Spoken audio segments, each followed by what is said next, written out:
Jules here. He's here. He's Yeah, coming. he just We'll pulled just in. wait to call the meeting. It's not 8 o'clock yet.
Okay, we're just waiting to call the meeting to order for another minute here.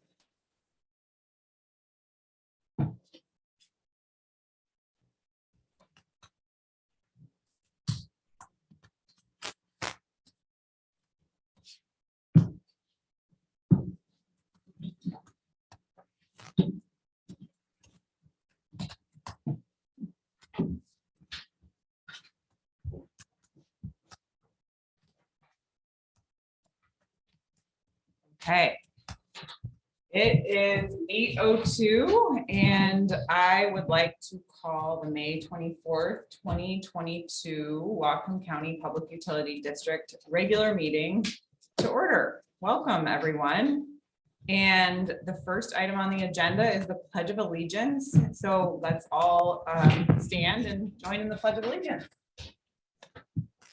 I pledge allegiance to the flag of the United States of America, for which it stands, one nation, under God, indivisible, with liberty and justice for all.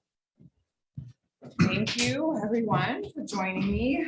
The next item on the agenda is the approval of the agenda.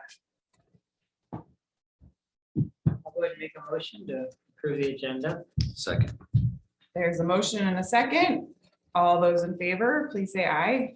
Aye. Aye. Next item on the agenda is the consent agenda, the approval of the meeting minutes from our May 10th meeting and the approval of claims for May 24th.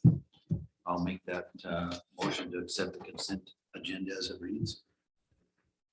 Second that motion? We have a motion and a second. All those in favor, please say aye. Aye. Aye. Motion carries. Thank you. Now we are on to public comment. So if you're online, you can raise your hand, and for those of you here in the room, there's a microphone in the corner of the room. Okay, not seeing any hands online. And so just so everyone knows, we also do a public comment after commission reports at the end of the meeting. So you'll have an opportunity to comment then as well. Seeing no hands, I'm going to close public comment and move on to old business, which the first item under old business is the broadband program update.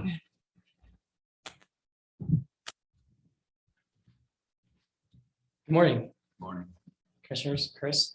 So we'll start with the last meeting. We talked about our broadband open house slated for June 7th due to trying to be accommodating of many of their government jurisdictions who might want to attend, public officials and such. We decided to move the meeting date back to June 14th. So you all received an updated calendar invite, so you should have received that. But I believe we made that a special meeting here at the last meeting, so we need to make an amendment to that. Do we want to do that now? Yeah. I'll go ahead and make that motion, and I'm delighted because that was conflicting also with my City of Bellingham Broadband Advisory Group meeting as well. So Yes. I'm happy for that. So that's my motion to go ahead and move it from the 7th to the 14th. I'll second that motion. There's a motion and a second. All those in favor, please say aye. Aye. Aye. Aye. Thank you. The motion carries. Great, thank you, everyone. We're really excited about this opportunity to share the current projects and the future projects that the Port and the PUD are targeting. So we sent you the invite. Feel free to share that with everyone who you know. We'll get it on our website. I believe it's already there now. So again, really excited for that. Hope you can make it. Other happenings since the last meeting, we had a broadband steering committee meeting. And what we learned in that meeting, many things, but what came to the top are some of the funding rounds that are starting to open this summer. The CURB, or Community Economic Revitalization Board funding, will open in July, and August will be the Washington State Broadband Office funding. So we're keeping our eyes on that, and we're working right now to help support the port with mapping and putting all the data necessary to get those applications in. So we're going to put those tools and resources on our website, I believe, so that they can be made available to everyone. Along with the steering committee meeting, other discussions, we talked about, let's see, Woodby-Tell is interested in leasing the port's current fiber. So you might recall that their committed private partner is Pogo Zone on their Nooksack project, and Woodby-Tell is interested in leasing fiber on that infrastructure once it's fully built out. So they'll have two providers on that network. So that's, I think, really exciting. Do you know who that's to serve? Not specifically, other than Woodby-Tell is interested in leasing the fiber. Jason would be to tell the entity that's working with the county on Point Roberts. Yes. So I'm wondering if that's related or no. No, No. no, this is the project over in Nooksack, and it builds out on. I mean, what is, Yes. I'm wondering what Woodby-Tell's objectives, if that's part of their support to get to Point Roberts. I wouldn't think so. Yeah, because it's not high enough bandwidth and not enough. Well, no, it's in the wrong location. I mean, physically, it's not on the path. And what they've shared with us is that they're interested in leasing public infrastructure around the county if it's available. And why that's interesting to me is that that's a good sign that they're exploring other things as well. Yeah, it just appears to be a straight competitive move.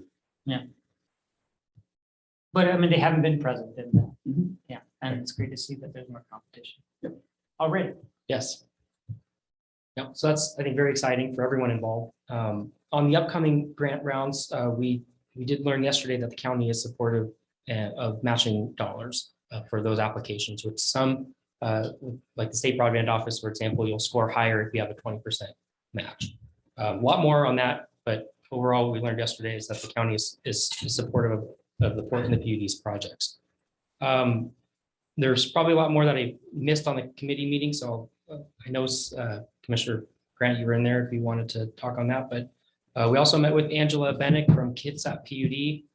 She'll be here June 14th to give us an update on the LUD model. And we're still learning about what that model looks like, but it's a creative financing mechanism that I'll let her speak to more on the 14th meeting. But we're taking a look at this because we've identified address points around the county that don't fall nicely within the current funding mechanisms at the federal or state level. So we're trying to find creative ways that we can work to serve these constituents. So more to come, and we're exploring those. And the guru of all this is Angela, and she'll be here on the 14th to give us a more in-depth, and we can ask those questions then. Here, Yes, She'll be Zoom. Yes, I'm sorry, Yeah. via Zoom.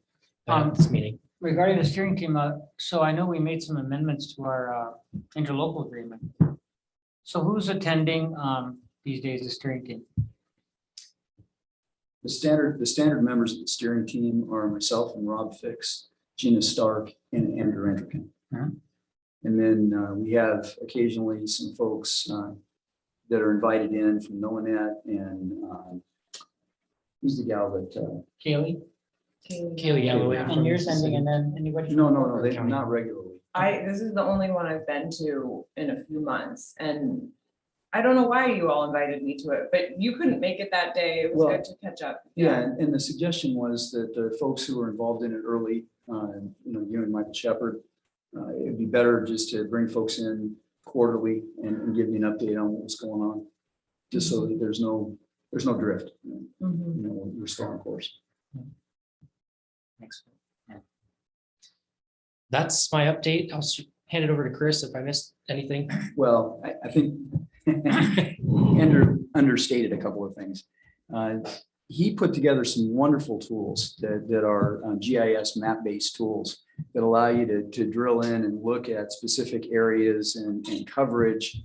And that's what's going to be available on our website. So the actual decision-making tools that we use to help us get these grants are going to be available for everybody to just go in and, play with it and take a look around and noodle on it. So it was a big lift by Andrew. I think the product itself, when you see it, you'll be really surprised in how much is in there. And I'm delighted you did that for us, Andrew, and I'm glad you could offer it to the public. Thanks. Happy to do it. Regarding the open house now changed to the 14th of June, I had asked you, see if you could, how you're going to lay it out. You told me you're going to have little stations where people would go to, but being individual stations, everybody wouldn't be able to hear the answers. I asked if you were going to have a time where everybody could come together and listen to the overall project. Is that going to be done? Yes, at the very beginning. Okay, and people that I'm talking to are really interested in what we really are doing. A lot of people don't have a clue, except we're going to provide broadband to Whatcom County. And I said, well, we're going to have to slow down a little. It's not going to be Whatcom County we're working. I think a lot of people really hear the basics, and then there'll be others who ask some more complicated questions. But I was hoping you'd talk about everything so they really understand where we're coming from. I'm sure you'll have maps and other stuff up too, but it's going to be, I think, those few minutes in the beginning where you're really going to explain everything so people can understand it. That's what I'm asking for.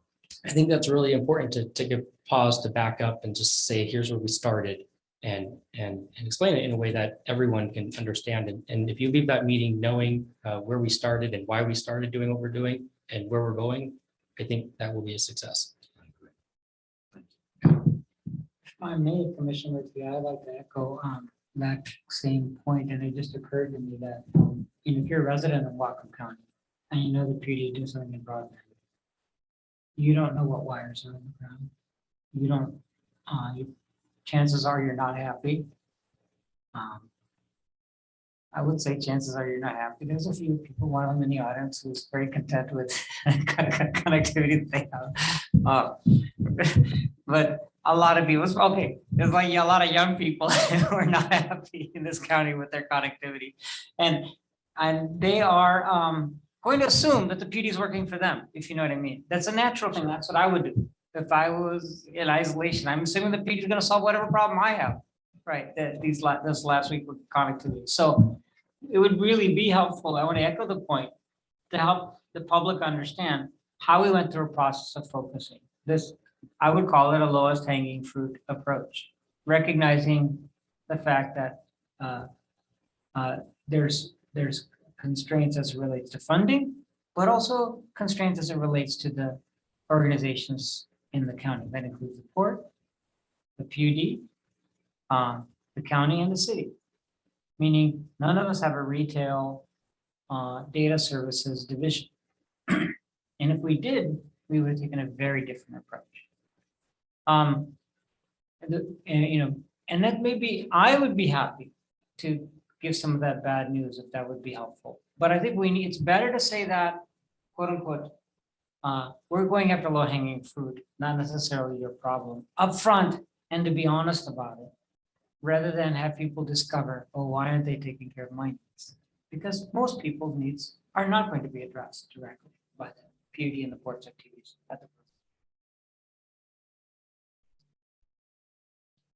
Excuse me, thank you. Yeah, I mean, I think there's a lot more to come, obviously, with the NOAA net report that we'll be looking at in a month or two. And I mean, we're just in the middle of a lot right now, including $30 million of additional grant applications that we might not get, we might get, we just, there's a lot of unknowns. Yes, and the existing 10 million And the existing that's 10 million. being yeah. built. The port's doing a great job. Project mentioned that. So there's a lot there. You're right. There's a lot on the table right now. Yeah. Just a few other broadband related updates. Last time we talked about County Council member Kaylee Galloway working on a potential dig once policy and talking to the Whatcom Council of Governments about that.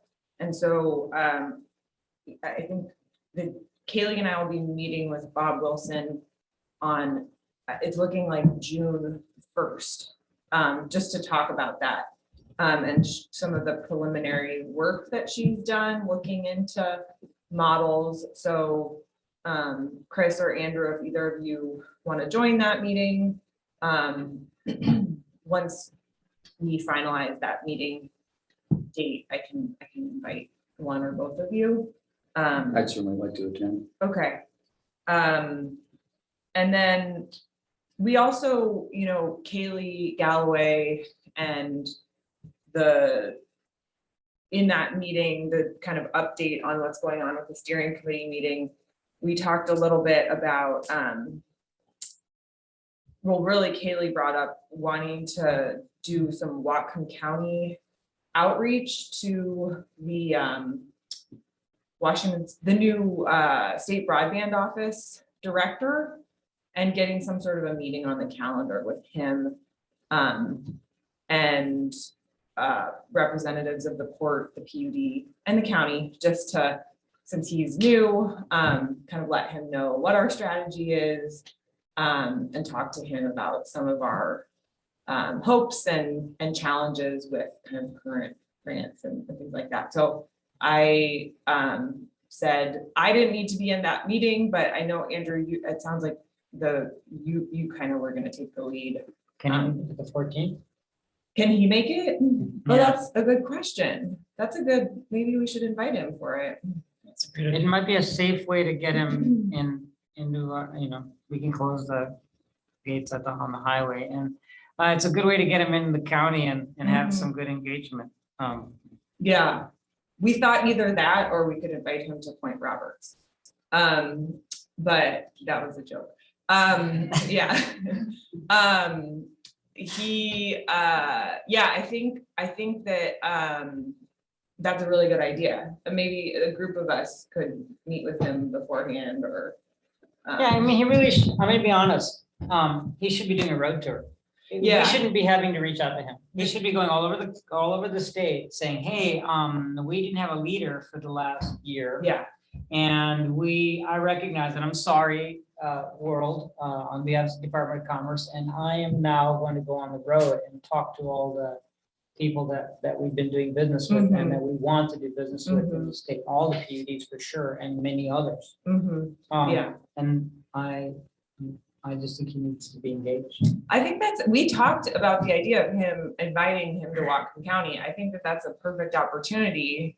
And then he can talk to all of us since it will be a special meeting and we won't have to only pick one elected from each entity.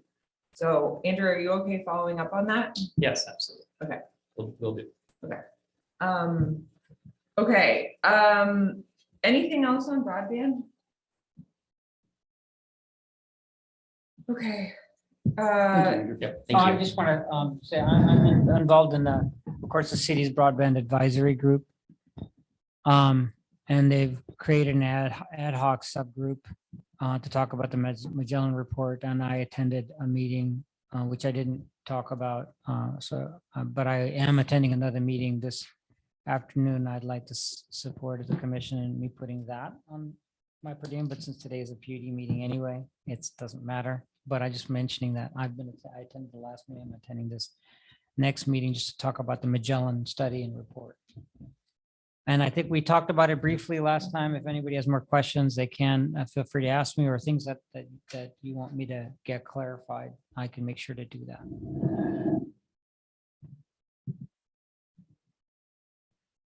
That's later today. Yeah. Okay.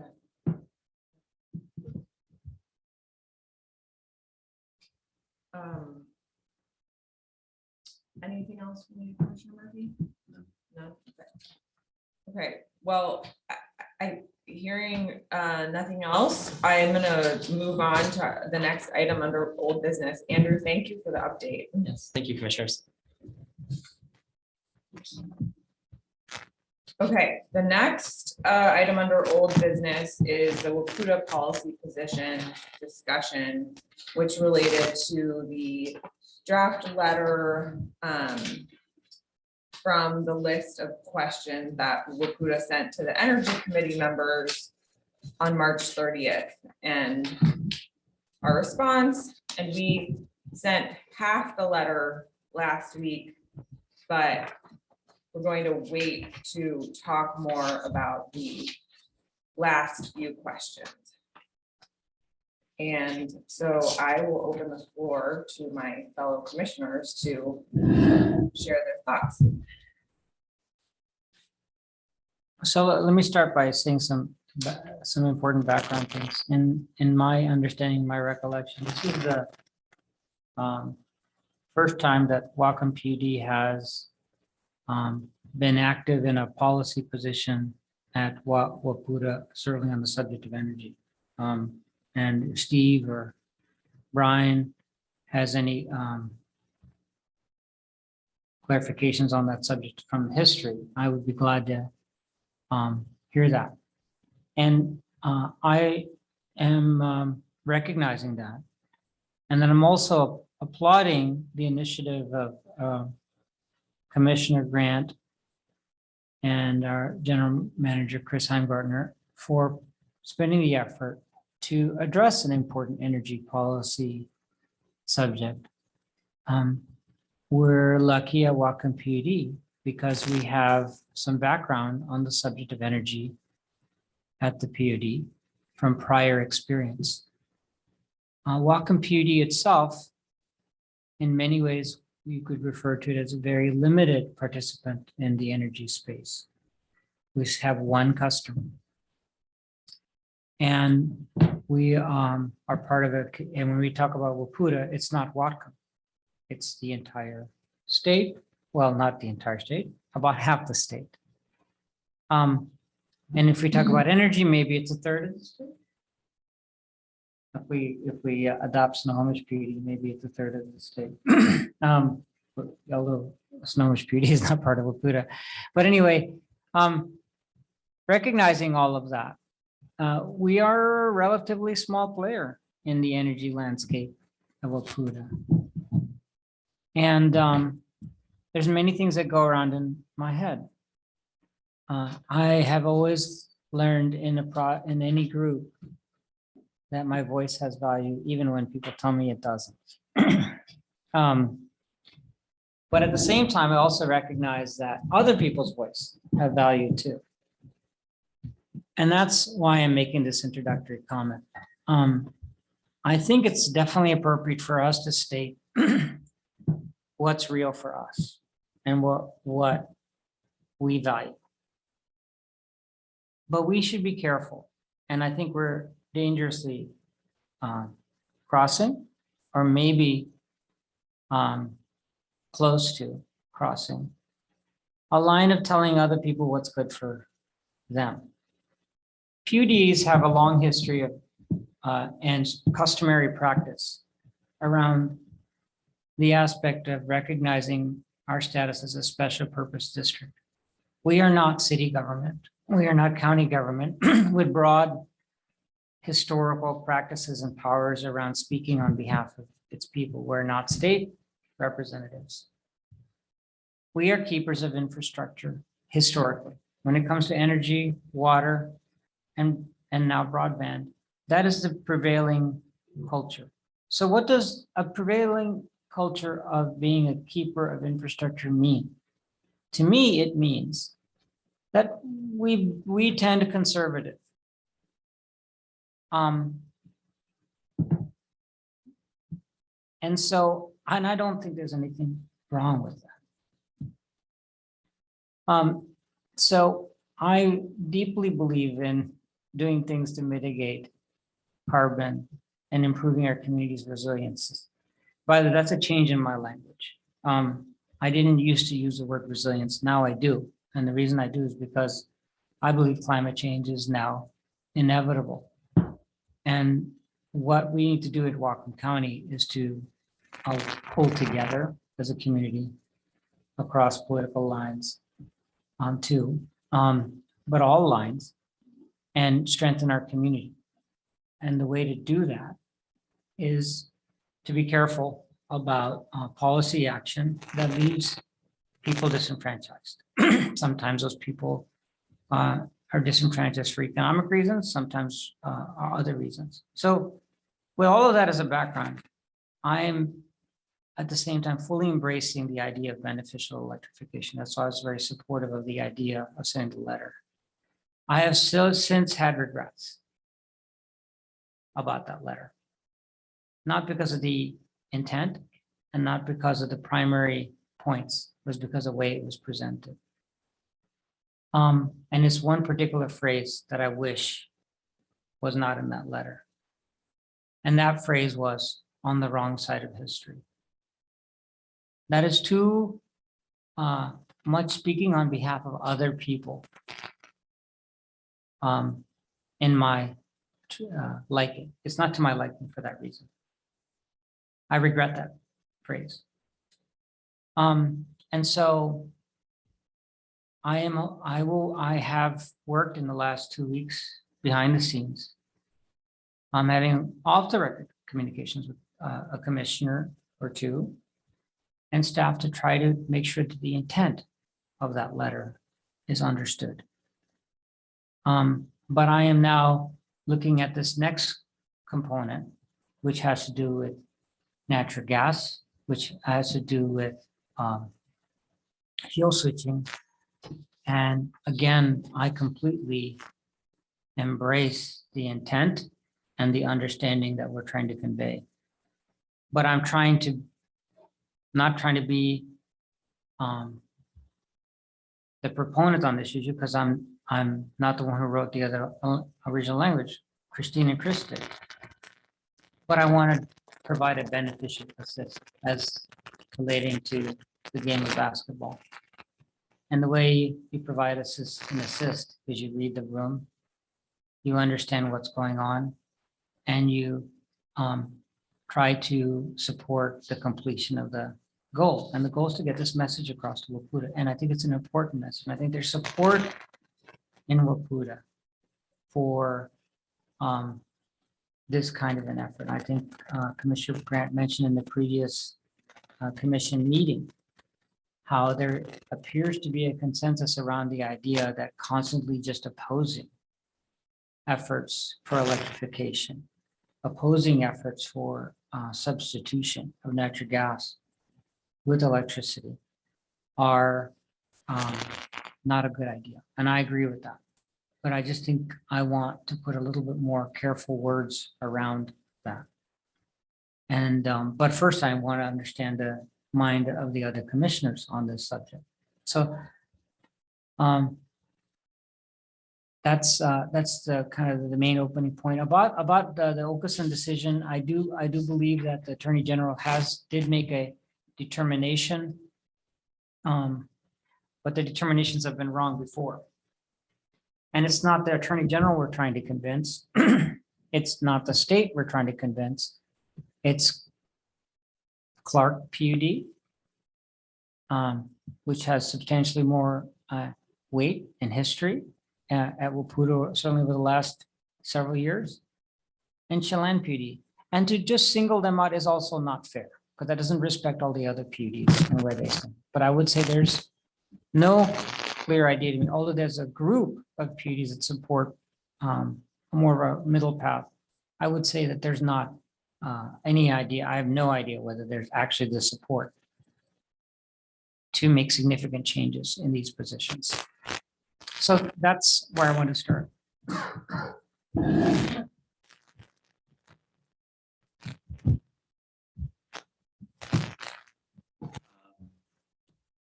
I have felt that, and I approved the first letter we sent on May the 10th.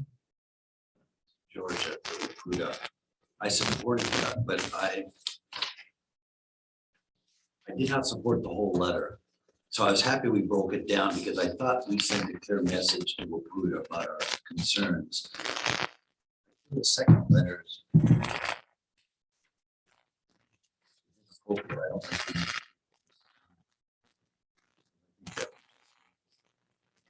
sit back a while and wait and see where things go. I think Wapuda knows where we stand and what we want. I don't think we need to drop the hammer a second time, so to speak, on that. And I just don't see the need to send another letter with questions 2 and 3 on it. So that's where I'm at. Well, I appreciate hearing from both of you. I think I'm of course open to edits and was open to edits on the first version of the draft. I think Wapuda sent the questions to us and asked for our feedback. So I obviously feel comfortable sending it, and I don't actually think that the content of the remaining questions is all that controversial. I actually think the first question was the most, Yeah. and we've already sent that. So I do think that this question around the Okeson versus Seattle City Light decision and the interpretation of that law from the Attorney General, that was the basis for a lot of Wapuda's positions on electrification bills in the last legislative session. And I think it's important to make sure that we're having a robust conversation about the different interpretations of the constitutionality around using the PUD's authority to provide funding for fuel switching. And so, I mean, really, and I did not, I must be confused because I actually thought that Clark broke ranks with Wapuda and came out in support of House Bill 1767 in the last legislative session. Yeah, I'm not familiar with that, and I might be. So, because they felt that what they were hearing from their constituents was that they were getting a strong push for beneficial electrification. I can, reaching out to Jane Van Dyke has been on my list, who's a commissioner there, so I'd be interested in chatting with her about it. But I mean, I'm flexible about how we approach this. I know that several people on the Energy Committee just provided their own feedback and said, this is my thoughts. It doesn't represent the commission. So I'd say the options we have today are, we could rip this up and forget about it. I could just send it and say, these are my thoughts that, you know, I put together by myself. They don't reflect the thoughts of the entire commission. Or we could table it again and You should table, you do bring good points up, but over my years, I would make trips down to Wapruga, to Olympia, and I would actually walk in and talk to different people, and I'd say, here's my concerns, and sometimes I represented our whole board. But creating a paper trail, it's always, I don't like the paper trail because I don't mind the first letter, but I just don't want to keep coming after them on things. I'd rather you, us, you and Chris go down there and say to George, this is where we're at, or to our lobbyists, or whoever you want to. I just don't approve of doing it in the writing form. That's what I meant. Is that, I mean, now you talk about paper trail, I'm sorry. But you talked about paper, is another concern of yours is the ability to be flexible with people, and it's a little bit harder to be flexible when In writing, record, yes, yeah. yes. Because everybody's going to interpret their letters different, our letters different. They're gonna say, what do they mean by this? You brought up the part about the history already. It seemed to be a concern that we put that in there. And not because there was anything wrong about us expressing our opinions, it's just that I'm worried about how that will land with other folks. And I agree, but once it's written in writing, you know, paper Right. trail of, this is what Whatcom is thinking, and I'm going to interpret what Whatcom is thinking. But going down there and visiting with them, so they Right. can really sit down with you and say, look, here's my issues. And- I think that means a lot more than sending a letter. So I disagree on I think having things in writing is actually really important. It's important so that we have, I think so that we have a paper trail to share with our constituents and others about where we're at on issues. I think I've tried to form a pretty strong relationship with staff at Wapruga, and we pay quite a bit of money to Wapruga every year to represent us in the legislative session. And I think that it's okay to have conflict on issues and disagree. You know, talking to Brian about this a few weeks ago when he worked at Wapruga. I don't know, Brian, when you worked there, but there was a lot of conflict about energy efficiency and division between the PUDs about whether they should be pursuing energy efficiency. And, you know, now it would seem, you know, we've evolved a lot on that issue over a few decades. And I think it's okay, in my opinion. I'm comfortable sending these responses on my behalf. I felt like sharing my thoughts with the two of you, and if the two of you agreed, we could sign them together. But I think just not responding is not appropriate in my opinion, because they requested answers to some questions to inform their planning for the next legislative session. And I spent a lot of time writing these responses, and I'm completely comfortable just putting my name on them if the two of you are not comfortable with it. But I think we should respond. And like I said, it sounds like there's other commissioners that from other places that are clearly only speaking on their own. They're just providing their own input as Commissioner, energy committee representatives. yeah, so if I may, just a moment here. So I learned two new things. One is that Commissioner Murphy doesn't feel comfortable with the idea of a letter at all, and I'm glad I understand where Commissioner Murphy is on the issue. I'm considering that point. I'm not opposed to a letter. And I think what I would like the letter to convey is the tone of figuring out with other commissions, other PUDs, that is. What is a middle path? That's not strict. So that's to think about where I was at in the Energy Committee meeting, which I also attended. But obviously, because I'm not the designee, I was careful about what I communicated. If I am to think about where I personally stand today on this issue, it's trying to find that middle path among the PUD, which is not a opposition to fuel switching, not an opposition to substitution. And it would be a shorter, from my perspective, more concise towards that point. Recognizing that the Attorney General has opinions, but there's also legal precedent from the state Supreme Court that has gone against prior Attorney General positions on this particular subject. So that's the approach I would take if I was gonna produce a letter of my own or propose a letter to the commission for approval.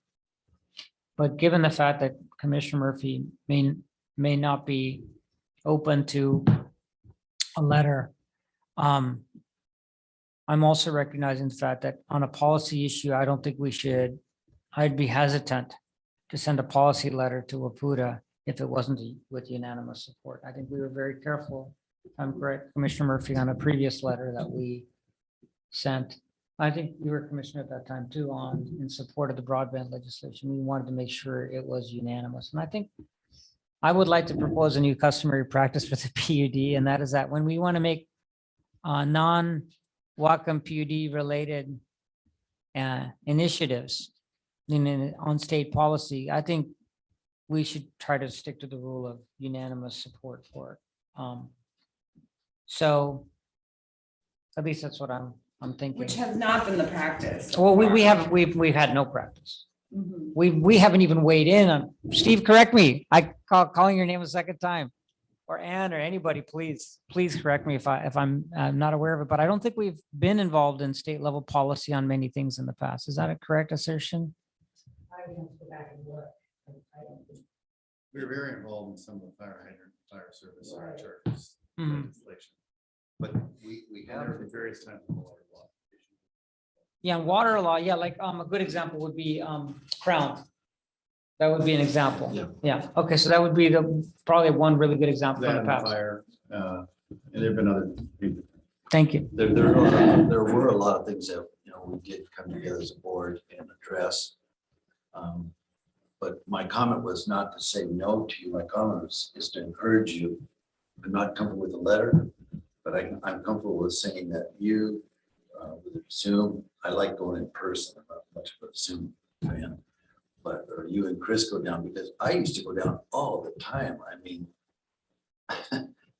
when they saw me walking through the halls there, they would run because here comes Murphy, because they'd see me. I used to go down an awful lot, and I would meet with WPUDA and talk to them and say, here's our concerns. And I had the blessing of the other commissioners, but at the same time, it was a lot better, and I thought we got a lot more done than a letter. Letters are always dangerous to send because the person reading is the one interpreting what you are feeling, and it doesn't always come across clear, not your letters, but I just don't like the letters. I thought we sent the first letter, and I thought it good. I supported it. And, I'm just curious, so I've had many one-on-one conversations with George and Nicholas over the last year and a half, and I'm happy to have another conversation with them about this. I'm just curious, in this current letter, what is concerning? Because it's actually pretty dry. and So I like straightforward. the response to C and D. On A, I would probably not, I You would mean shorten the it. one about the Okeson decision? I'm on Q3. Think, just leave it like where it is right there. Okay. Thank you, Ken. And also thanks for helping with the ventilation. It was getting hot in here. Thank you. Sorry about the sponge though. So on Q3, I would shorten A. You know, I think exactly the wordsmithing on how to shorten Q3A. I don't need to come up right now, but I could come up with that language pretty quickly. And then on Q2, I would again refer to their Okeson and say there's certainly an attorney general position that we're aware of, and we can refer to that. And we understand that there's people who believe that the Supreme Court would rule differently, but nevertheless, it's beneficial to, particularly because there is no clear direction on the subject, to be open to the idea of fuel switching, because the courts can always rule. And let's let the courts do what they're supposed to do. And let's not try to preempt the courts and their policy. So that's the kind of tack I would take, rather than saying the Attorney General spoke. But it would convey the same basic point and support an openness to legislation that creates support for funding fuel switching activities. Yeah, and I mean, I think all we did in the letter, or I did, was make Wapuda aware of this requested opinion. And I mean, in fact, the language is that beneficial electrification legislation could give PUDs the authority to offer beneficial electrification. And especially if it's permissive, we feel like we should give people PUDs the option to offer this if they want to, because the whole idea of PUDs is local control. And if we oppose this legislation, in a way, we're limiting local control, especially when the legislation is permissive. I think we just said the same thing. Right.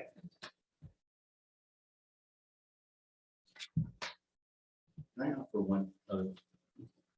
I think the Okeson decision has two elements. One is the action of fundamental government purpose? And so is the beneficial electrification plans a fundamental government purpose? One thing the letter doesn't speak to is whether you agree with that opinion of the Attorney General. And I think it'd be valuable to have a couple sentences for the record to support why that is a fundamental government purpose from your perspective. Because if this legislation is ever litigated later, you'll want a record of saying why the beneficial electrification plans pursue a fundamental government purpose. The AG commented that it was the furtherance of fighting climate change. Mm-hmm. That being the case, you may have a couple sentences of why you think that's the case. And then whether you refer to the climate action team's plan that Bellingham's passed or other local policy initiatives to support that, you're just helping build the record in case there's ever a later contest on that point. The rest of this on this is kind of shifts from debating the Okeson position to a policy position. So it's a little bit not directly responsive to the Okeson question, which seemed to be underlying. And I don't know the letters that place to debate the application of Okeson. It's kind of lawyers debate. And I'm not debating, I just am referring to the Yeah, AG opinion. Yeah, I appreciate that. I'm just saying, you may want to offer something to support the AG's analysis on that point, if that's the policy direction. Put that in the record. Okay, so if we can drill into this issue a little bit. Okay. So this phrase fundamental governmental purpose, what are there any customary practices or standards around how much of the fundamental, so one could argue that the fundamental governmental purpose is a principle that governs the boundaries of government. It is, and that's what Okeson talked about. And in a sense, street lighting, providing street lighting, providing fire hydrants in the Lane case was all about providing those were fundamental governmental purposes. How they charged them was really the issue in those two cases. But the first question, was this service a fundamental or action a fundamental governmental purpose? The AG is saying fighting climate change is a fundamental governmental purpose. The next question will be, is the incentive proper use of funds or not? That I don't know if the AG addressed that component of the question, but I think you should say that if you agree that fighting climate change is a fundamental governmental purpose and a mission that this commission's pursued, our community's pursued, see the Bellingham Act Climate Action Team Plan, see Whatcom County's policies here, we're incorporating those by reference. Something just simple like that, saying this is, we believe fighting climate change is a fundamental governmental purpose for our special purpose district and other general purpose governments. So, Something just so to if build we it. look at all the things that are within this set, and then using an analysis or tool defining a set, which is all the fundamental governmental purposes, okay? That's a big set. We are the PUD. It's fair to say that the PUD is not responsible for serving all the fundamental governmental purposes of the of Whatcom County. There's boundaries for us within the context of all government functions. Certainly. So, as it relates to that, what is our scope? And it's up, I suppose it's up for our commission to decide. That's what we're here for. And then for the courts to tell us we're wrong on occasion. And so one of the things that's, I love this space that we're dabbling in. It's very mentally stimulating. But I want to be careful. And that I want to be careful in making and influencing state level policy on things that really fall also on occasion outside of our scope. You know what I'm saying? As a special purpose district. So as a special purpose district, you do have limited powers. It's not like the general purpose government. You only have those powers that are delegated to you or granted by the state. Within that and your electrical energy authority, how climate change affects your water usage, your water authority, how it may affect electrical power and pricing. A lot of different areas fighting climate change can be a component of your efforts and policy initiatives. It's clearly in the bucket of the general purpose governments. Bellingham and Whatcom County. It's in I think it's within your purview to the effect as it affects your water rights and what interest in managing your water and preserving water supply, and how you address electricity and although you're not in generation, you do purchase and you may look at the mitigating impacts of electrical usage and where you do obtain your electric power. So I can. And then this really helps for me now. And by the way, to my colleagues here and to the world, I like a thinking community. I enjoy conversation and it's just one of the things I hate about being a commissioner because we don't get to talk. You don't get to just talk and think things through. Almost always I benefit tremendously from these kinds of discussions. And while we're talking about these issues, I also recognize now another thing that's a light bulb's going on for me. And that's that what we're asking for is for WPUDA to not throw roadblocks in the way of of something that goes, that's not just about us. And I think that could be an even more persuasive element of this letter and the last letter. That could be more persuasive. So anyway, that's Can I make one more point too? So part of why the first paragraph in Q2 that I put in there was about shifting our thinking about what constitutes infrastructure and thinking about kind of what our personal energy infrastructure looks like, is because I do think so much of, well, a part of what kind of this, our future energy system is going to look like relates to what's in our homes and businesses inside of our buildings, like grid enabled heat pumps and water heaters and solar panels on our roofs. So smart chargers. So, and those things cost money and we need to finance them. And obviously for a long time, something like a transformer would certainly be considered a fundamental governmental purpose for a utility. But I think that we have not gotten there yet, that this stuff on the demand side is infrastructure that we really need. And when you think about what's going to need to happen to fight climate change, we are really going to need all that infrastructure on the demand side. And to do that, we need financing mechanisms. And a lot of times it's going to look like fuel switching. And so when a utility is a great place to, that's who we have our primary, that's who people go to be advised on energy. It's a trusted energy relationship. Sure. And so and I think there are some PUDs already that would like to play a bigger role in helping their customers shift to electrification, to adopting those new demand side infrastructure, energy infrastructures that I just brought up. So I think some of this is about the Okeson decision, but some of it is also about what is infrastructure and what is, back to what is a fundamental governmental purpose. But yeah, I think, and like I said before, especially when it's permissive, which, I mean, why would we take an opportunity away from a public utility that wants to do this? I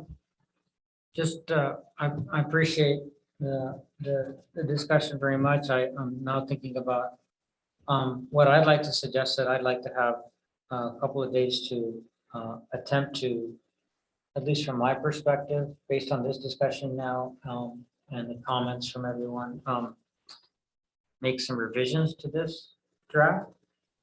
I think I'll do it anyway, regardless of what we decide today, just to kind of put in writing my own ideas. How we deliver that remains to be seen, obviously, for whatever the commission wants to do. But I'll do that, and I'll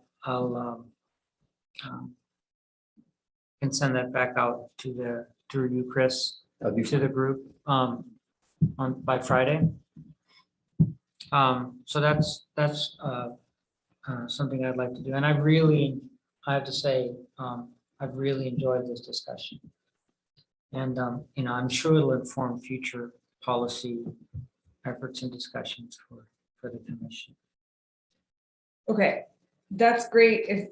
I think if you can provide edits by Friday, that would be really helpful. Mike, so I would say that we're in fairly strong disagreement about written versus verbal communication. I think that verbal communication leaves there's all kinds of ways to misinterpret that too. I prefer to have things in writing, and the questions were posed in writing. Definitely take your advice to heart that relationship building is important and looking forward to doing more in-person relationship building with Wapuda, and certainly been doing as much as I can given the constraints with the pandemic so far. So I'm personally not concerned about our relationship with Wapuda. And like I said, I mean, we spend what, like $15,000 a year to be a Wapuda member, and one of the primary benefits we get is their role in the legislative session. So I don't think we should worry about ruffling feathers. I think we should worry about whether we're representing our community. So that's where I'm at. And I think the letter's nice because our constituents can read it, and they can't, we're not going to record our conversation with Wapuda, so they're not going to be able to me, it's a good way of being transparent with the community by having it in writing. Chris, you wanted to speak earlier, and I had something that I need to say first, but is there something that we missed? I'm done, yeah. Okay. So I just wanted to kind of remind folks what's going on here so we don't get too lost in the details. A friend of mine would have described it as wrapped around the axle. So Wapuda in this instance is our lobbying organization. That's what they are. That's all they are. And what they've done is they've turned to the constituents that comprise Wapuda and said, what's your opinion? And all of us need to give the opinion that we think is appropriate for our customers. Wapuda's job is to sort that out and come up with some kind of compromise opinion that they think fairly represents all of the utility districts that comprise their membership. That's their job. We shouldn't try and do their job for them. Our job should be to identify what it is we think is best for our customers and put that out there. I like doing it in writing because, as Christine pointed out, that is very transparent. And who's our customer? Well, in this case, it's both our present customer and then the constituents of Whatcom County that may at some point in the future be a customer.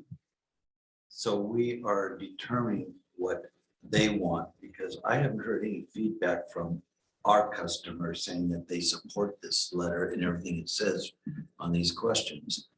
And I don't know if we are actually representing Whatcom County in a whole when we send a letter like this. I think this letter is narrowed down to just individuals and small groups of people who would like to see certain things happen in Whatcom County. Again, it's an art to be able to write a letter. It really is.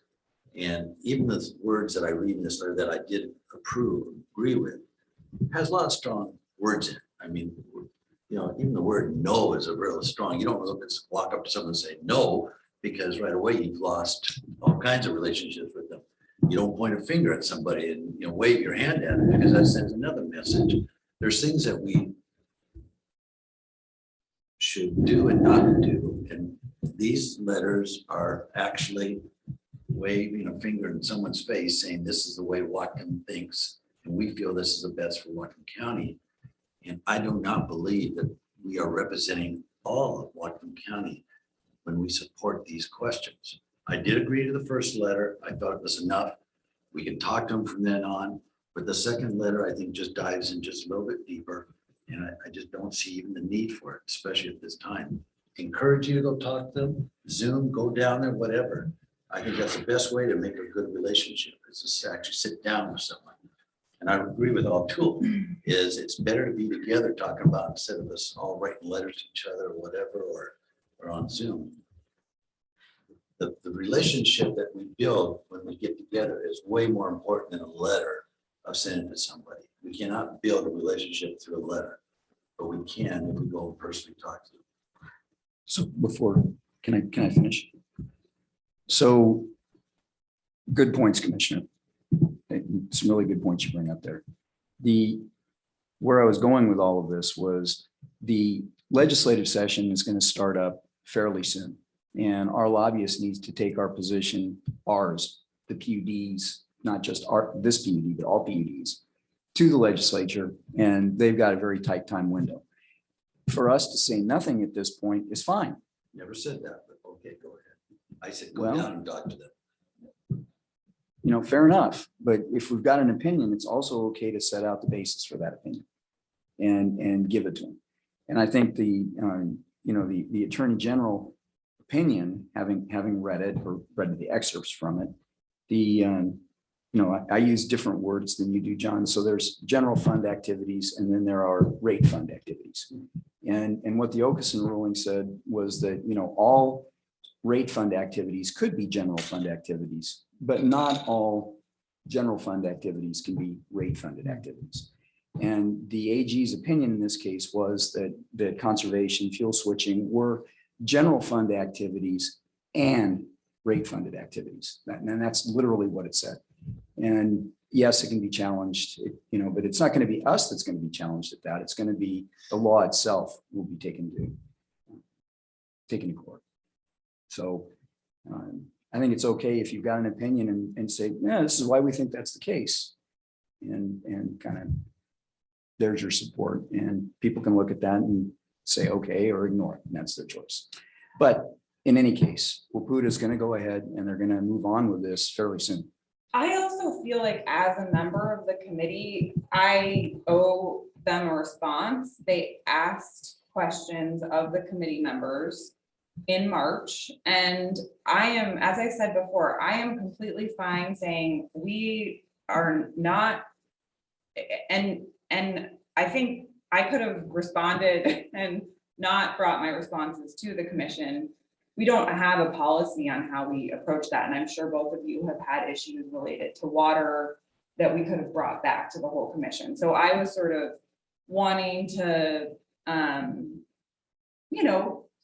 get your blessing. And if we don't have that, that's fine. As I've said before, I would also feel completely comfortable saying, here are my responses. They reflect my opinion only as a sole commissioner, not the entire commission. And this is my best thinking on these issues as our energy committee representative. And if the two of you have different thoughts on it, you can send yours as well. We don't need to be unanimous on this. I do think we owe them a response, and our community pays to have us sit on these boards. And I think, we should respond when our lobbyists ask us for. We should be feedback. careful with that words too, because the only people that pay for anything we do is sitting over in the corner with our electrical customer. We do not collect any tax dollars from anybody in Whatcom County directly. So we really aren't. I agree with that, but we, use water from the Nooksack River that all of us have a stake to. The electricity is from dams that federal taxpayers all paid for. That, these are public resources that we're stewards of. And you're right on that. That part is true. That's true. So I think what we need to decide now is just, should I just move on and send these responses and say these are for me only? And we can be done, or do you, Commissioner Deshmani, you had some thoughts on question 3 or question, you had some edits you might, do we want to take another run at this or just put a pin in it? I have stated for my own benefit what I'm going to do. And so, and I stated when I will do that. So if Commissioner, you want to act independently, that's fine too. I don't want to stipulate anything. Obviously, we're not going to resolve anything on behalf of the whole commission until the next commission. So that's to answer that question. I'd like to return back to Commissioner Murphy's comment. And I just wanted to say how much I appreciate the integrity in that particular comment and how much I'm going to miss that.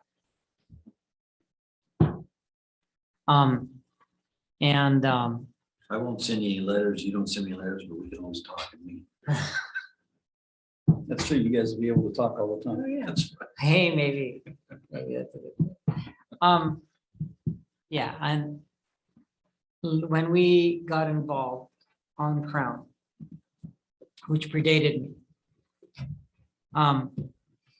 we were acting on the material interests of our customers, our Sorry, perception. What is Crown? Crown was a water-related legal battle, and it addressed the municipal water law. It had lots of direct linkages to customers. It had lots of direct linkages to constituency. And it's important to differentiate that, so that using that as the one example. And then the second example, we're getting the fire water policy. I don't know what that issue was, so. It was cost obligation to provide fire hydrants, cost recovery for fire hydrants. Similarly, directly, Liability for failure of this fire suppression system. yeah, so similarly, somewhat directly related to current business. And why I began my mini prologue to this conversation the way I did is because what's different, and Commissioner Murphy drove that home in a more effective way, I think, is that we are relying on all of our histories outside of Whatcom PUD to define this letter, and that's fine. I'm not saying that's a mistake, but we should recognize that our policy engagement on this issue is different than prior PUD policy engagement in many ways. And so I'm just recognizing that difference. I think we do have a very much a right to communicate as representatives in what we think is in the best interests of the people in our county, our customers.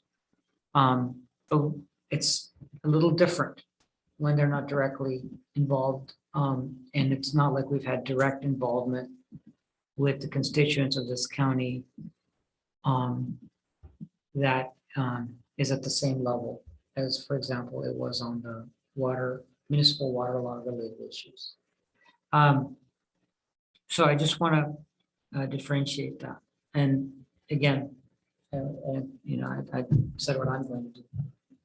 I still would like, I admire the two of you. I think we're a great board. And I like what each of you say, but I also will encourage each of you to, if you feel something, you stand up and speak if you have to prove it, but it's representing yourself.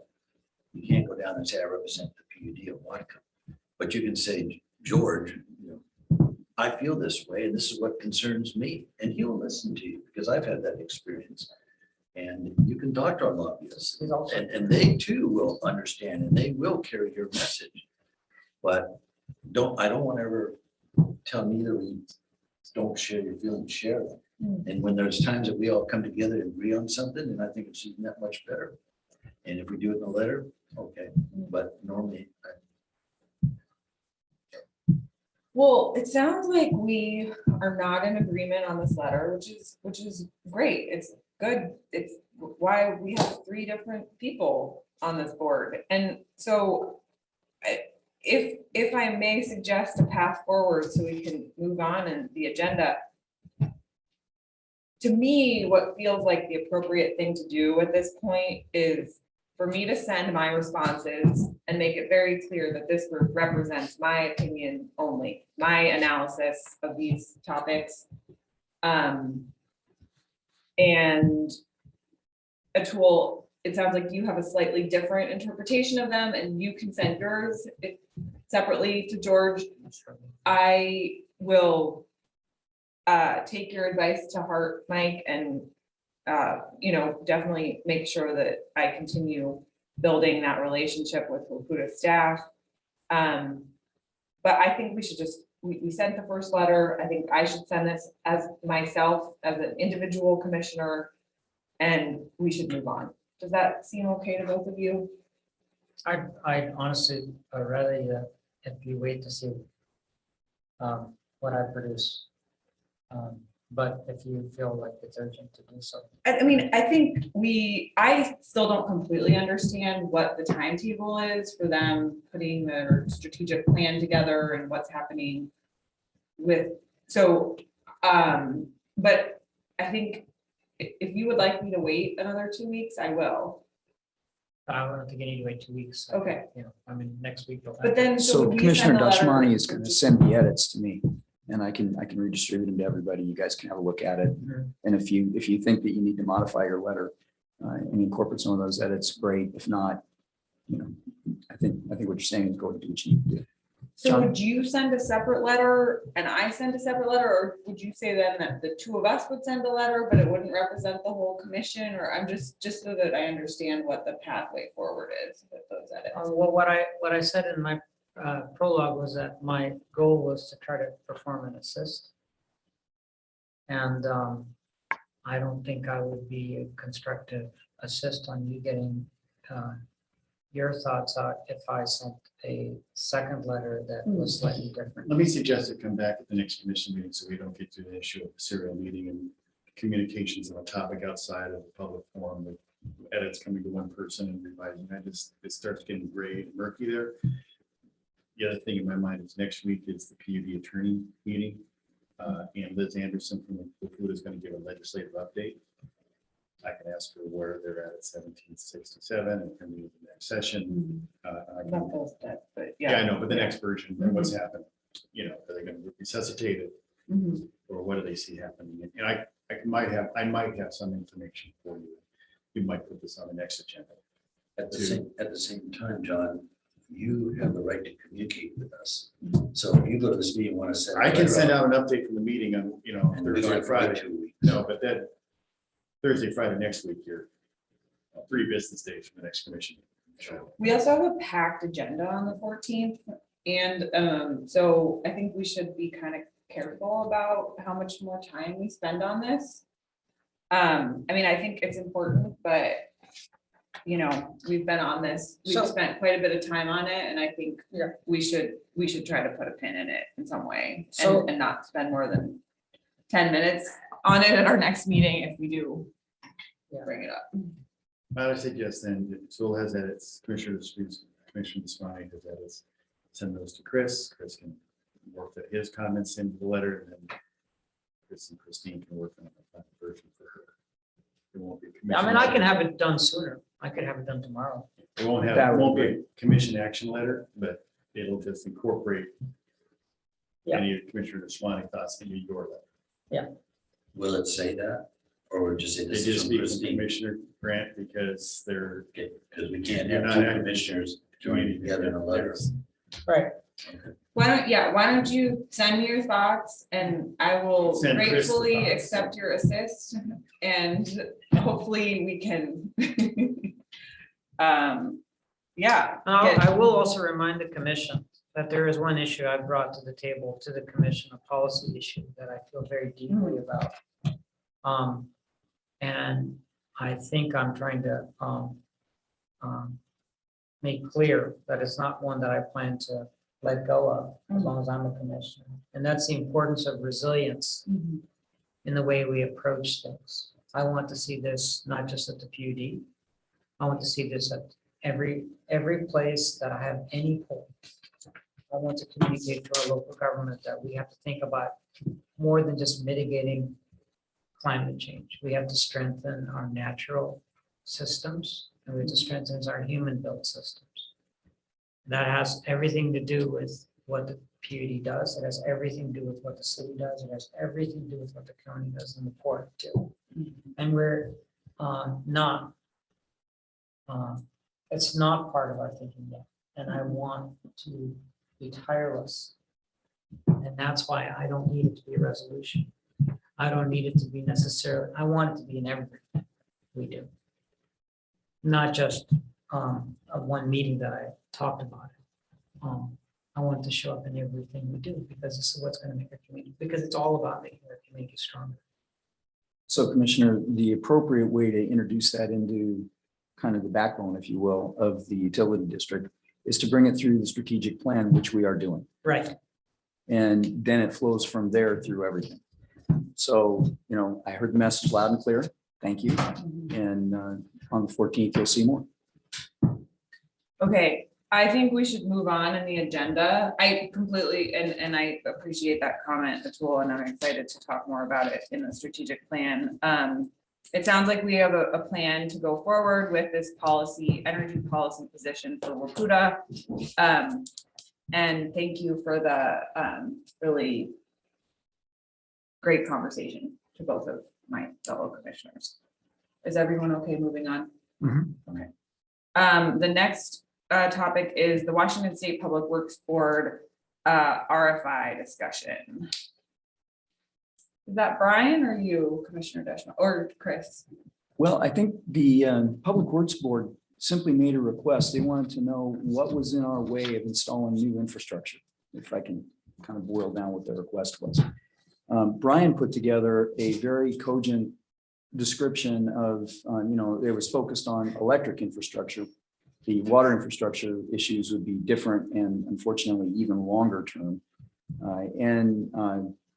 I was able to review that briefly when I was out of town. And I've had a look at it again since I got back. And I think we're ready just to make the reply. And simply it was that, look, the biggest deal is on the infrastructure really is the permitting and siting. And you just can't get permits for, and specifically it was electric generation, electric transmission. And, that has to do with everything that we do because we are going to be congestion constrained here. So that even Phillips will have, we'll have a hard time getting tier 1 power to this side of the Cascades as the transmission becomes constrained. So we pointed out that those were the real constraints. It was siting and permitting for generation and transmission facilities, and that typically you're looking at huge uncertainty, 10-year plus timeframes, and that it's very difficult to get any third parties to invest anything when you're asking for money blind in advance 10 years before anything actually happens. So if you guys are okay with the response, we'll shoot it. Yeah, off. and the other piece, of course, that related is what they're asking for ideas of what kinds of projects. We have many projects the PUD has pursued and will continue to pursue. We could have listed a dozen probably innovative projects that we've pursued in the past, but they asked for one. Right. And the one we listed was working with the refinery community to help develop renewable sources of hydrogen as a potential augmentation of their supply that would have a positive impact for their carbon footprint and could potentially be done, affordably. Mhm. So that's what we put in our response, and I think where that goes is into the ether of their policymaking Right. Into the sausage apparatus, factory. into the sausage factory. What comes out of that, we have no idea. Yeah. So, So I just want to say, Brian's still on the phone, and Brian, thank you for your work on that. It was truly outstanding. And we'll send it off. yeah, anything, Brian? Nothing to add, Commissioner. Thank you, Chris, and We'll send Commissioner Brian a Deschanel. plaque for his work on that. Okay, moving on to new business, which is approve the 2023 budget development schedule. And I see Annette has just come back on, so I'll pass it over to her for introductory remarks. Good morning. Yes, every year what we do is we try and put together just as a kind of a heads up. This is what we're looking at. This is the schedule we're looking at for our budget process. And so what I've done is put together, and it's just similar to what we have every year, hitting the same marks, the same meetings, and just to present it to you if there's any feedback.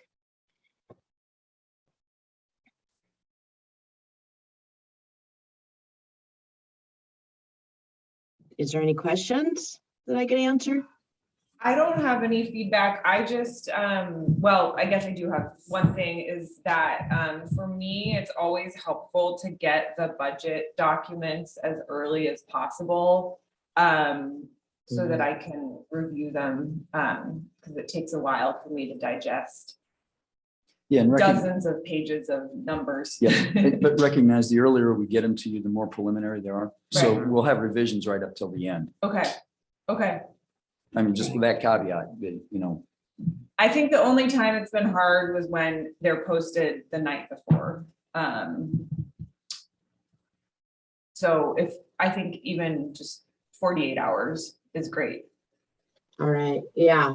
You know, just echoing what Chris said, the earlier we do it, I'm just a little hesitant to put it out there to the public when we know there's still gonna be some changes on it, so. Right. Yeah, I mean, we can do that. I mean, like, how much padding is there in this schedule, Annette? Meaning like we have some deadlines, right, when our budgets have to be approved by. You know, since we don't levy a tax, we do not have the RCW deadlines like you're referring to. This is more, we need to have it's kind of backtracking from, okay, we need to have this budget passed before next year begins. And so backtracking through the process, this is what we come up with. I'm not wishing this on us, but we may need later December meetings and I would just like to, obviously visibility on that kind of thing might be helpful. One of the things that Commissioner Grant I totally agree with what you said. I'm concerned about is that we're talking about rate increases that are pretty substantial. And carelessly putting numbers out for rate increases preliminarily could be causing that digestive challenges. And I'm trying to be empathetic and sympathetic to that challenge for the organization as a whole. and our customers. And our customers. Right, so I'm just not wishing this at all. I'm just recognizing the fact that this could be a challenging year for the budget process. So, you know, as in our budget reviews in the past, there's a lot of moving pieces and what's unique the last 2 years is that those moving pieces are not as predictable as they used to be. Correct. So, we're here for you. Yeah, and I know last year there was a big change, right, before everything was getting finalized. So yes, sympathetic to the challenges but just putting it out there that I feel like I'm a more informed consumer of the budget presentations when I've had some time to sit with the binder and go through it. And so just putting that out there and we can find a balance. And I think, I mean, what we try and do is that first draft that is presented, that's the best guess we have at that time. And hopefully it won't change a lot. I mean, we get feedback and that's what that first draft is we're really hoping we get the customer feedback and we get the commission feedback and hopefully not a lot changes besides the feedback in between that and in the final presentation. So, but yes, I will do my best to get it out 48 hours prior to our commission meeting. So is there any questions on the schedule though? Annette, I probably asked you this in the past, but I never understood why the commissioners presented the budget before the customers meeting. You'd think we'd want to hear from the customers before you share anything with us. Is there a reason why presented? Well, we present to the customers usually the following week. So it's not obviously simultaneously, but it's pretty close. So we present it to you and then give you a chance to digest it all. And then we present it to the customers and get any feedback we have from them. And then we kind of correlate all that together in that final presentation. We could go to the customers first. I mean, we could make that switch. I think the reason has been so that if a customer has it and has a question and calls you, you have the draft. You may not have studied it, but you could turn to it and say, okay, section 3D941, what's your concern? Okay, I made the note rather than saying, okay, I haven't received it yet. It hasn't been given to me. It gives you a chance to be responsive. Mm-hmm. Even if you don't know the detail, you can at least have the materials to have the conversation. I appreciate you saying that, John, but to me, the customer sharing their concerns or their thoughts with us is more, I think, important than thinking that they may call me and ask me a question. So that's why I have the budget presented to me on October the 25th, and then customers on November 1st to the 3rd. But I'm good with it. The only other thing for Chris is I was hoping we'd have our strategic plan done, because that may change the budget somewhat too. And we won't have that before we see this budget, I don't believe. Well, I think we will. You think we'll have that completed? Oh, yeah. Oh, that's good news. Yeah, that's the whole point. We want to get that done so that it'll shape what's in the budget. Okay, that's good, because I Yep. didn't feel it was that way, but good to hear. Nope. Assuming nothing major derails it, that is the plan. Great. And, you know, this is budgets and rates and all that, because it deals with numbers. People have the misunderstanding that it's a hard science, and it's not. So if you guys want us to do something different in terms of how we present, how we stack it and rack it, you know, what order we give it to different groups, it's okay. There's no wrong answer here. We're just trying to kind of optimize it. And a lot of that's driven by how we've done it in the past. So if you want something different, let us know, and we can make changes.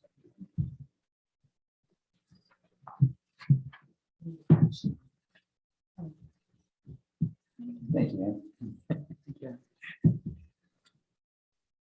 I'll make a motion, we approve the schedule for the development of the 2023 district operating capital budget. I'll second that motion. There's a motion and a second. Any further discussion?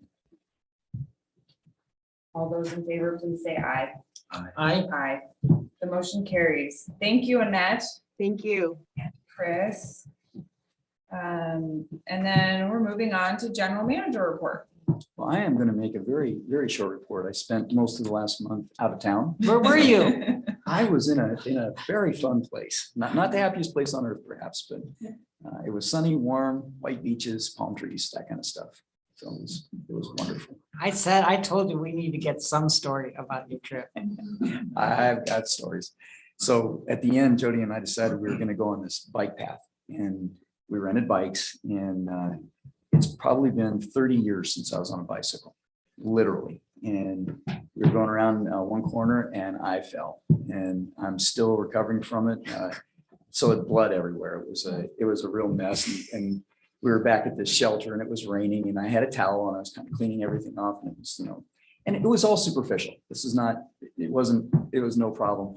But the folks who came by were freaked out, and they wanted to call an ambulance. And I'm like, no, put this bloody towel around my neck and just off the trail. And Jody, follow me. And we got back, and it was fine. And it just scrapes and bruises. It was just, no, I'm not 18 anymore. And I got to remember that from time to time.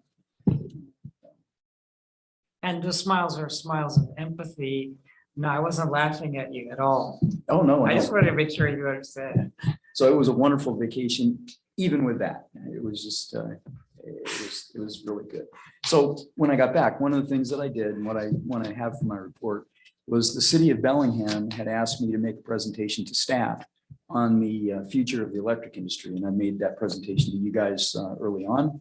And just want to let you know, they had about 30 staff members. Mike Lillquist and Seth was there. So it was well attended and had a lot of questions. Presentation went an hour. Half the audience got up and left because they had other meetings starting at 4. And the other half of the audience sat there and peppered me for about 45 minutes. It was a great discussion. So if you guys get any feedback on that, I'd appreciate it. It may be the last time I ever make that particular presentation. And Well, now you've educated the entire community, it seems, on that. that's about it. presentation. They So, at least yeah. know my opinions on where all this is headed. Mhm. So that's my report for this commission meeting. Anybody have any questions for me? Other than, am I going to take lessons on riding a bike? A tool to Thank you. teach you. Okay, great. Thanks, I'm not Chris. sure I could teach it. I may be unteachable. I'm sorry. Moving on to commissioner reports. Who would like to go first today? Mine's short. I can do it first if you wish. Yeah.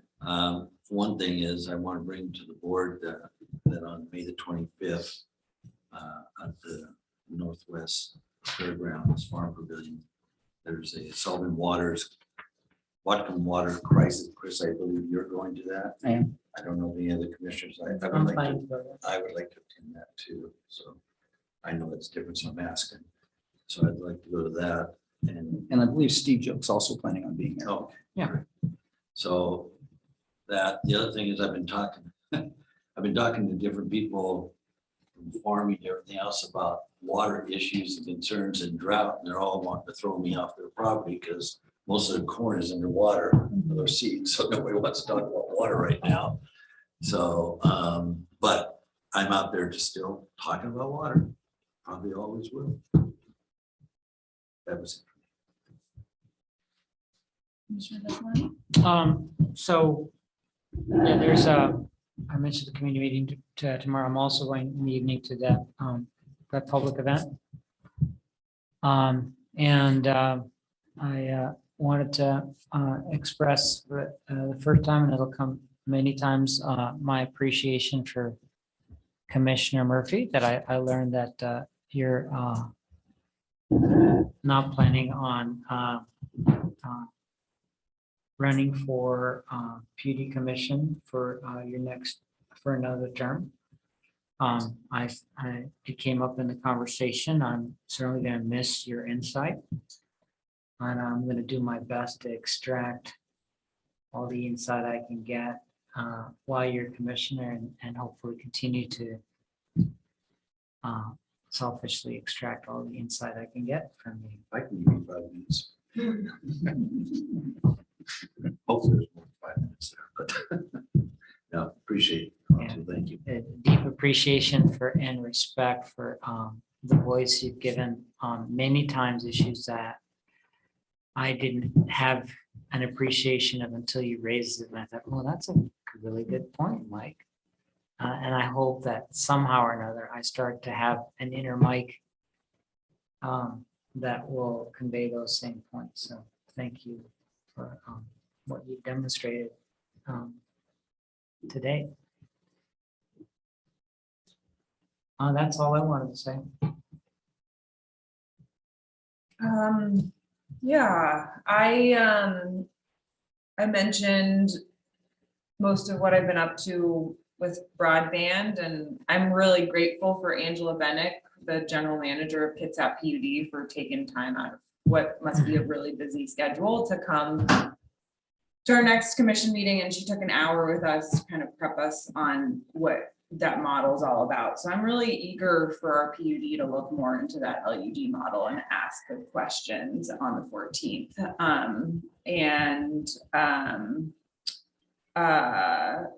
Have, had several meetings with different constituents, and so just kind of staying out there in the community. I think the other update is that as president, I wanted to think about how we get back on track to having some in-person gatherings like we did in the past with staff and commission that are not commission meetings. So I know in the past, we typically had an annual event around the end of the year, and we haven't been able to do that for 2 years. And I think it's important to start that again. And so Chris and I had a brief conversation about that, and I'll be following up with you. Yeah, so more details on that, but I think just the need, kind of listening to some, I listen to a lot of podcasts, and I listen to podcasts about leadership and teams, and we've all taken a big hit over the last 2 years, just in terms of how teams are bonded and communication, burnout, all of that. So I think that, this is just one small thing we can do, but kind of just being aware of how we continue to support each other as we get through the pandemic, and have more human interaction, because I think we do a better job communicating and working with each other when we actually see each other. So That's it for me. And also just want to echo the same things that Atul said. And I'm glad I'll be able to call you anytime now, Mike, whether That's you want to right. hear from me or not.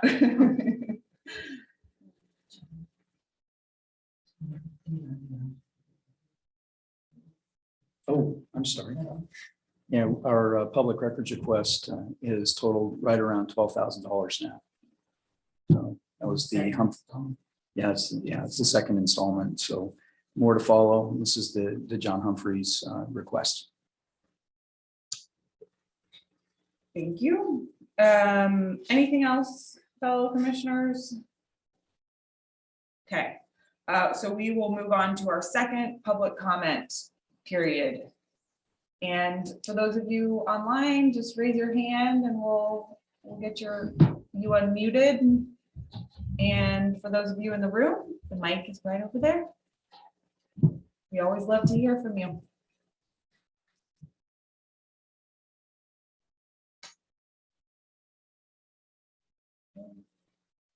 Not seeing any hands. Nobody's wanting to do public comment today. That's okay. All right, well, that is we're getting to the end of our agenda here. The next item on the agenda is an executive session, which is RCW 42.30.110, review of a public employee. And we expect that it will take about 60 minutes. That may be incorrect. You think it's different? Not sure. I We think- always renew it.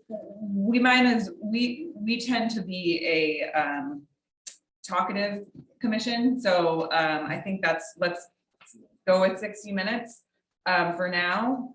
And then, I mean, does that sound okay to both of you? Yeah, I mean, is it a problem if we end up being less than that, or? We're not gonna have any action, and so I would say that if you come out, we'll end it, or we'll send it that time. It's the public that would have a question, but there's no action. There's no that's gonna action. Come out of this, Yeah. and there's no other action on the agenda, so there will be just going to adjourn. Okay, so let's stick with 60 minutes and then we will close the meeting after we're done with executive session. So 5 minutes. let's take a 5-minute break before we start that. Thank you.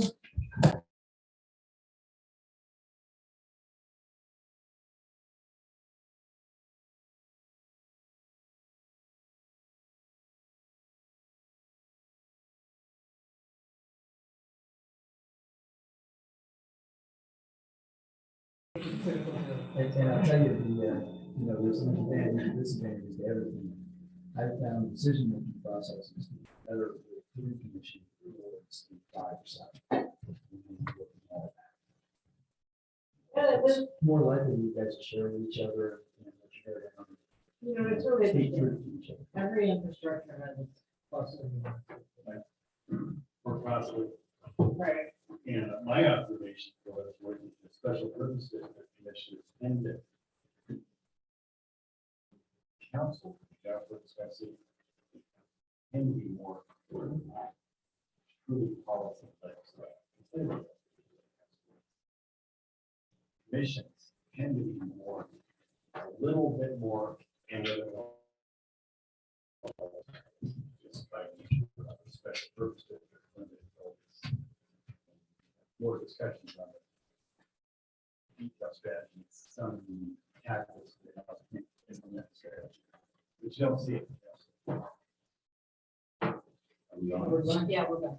Are we being recorded? We are. Okay. So we just completed our executive session and there was no action. So with that, I will close the May 24th, 2022 Whatcom County Public Utility District Commission meeting. Thank you.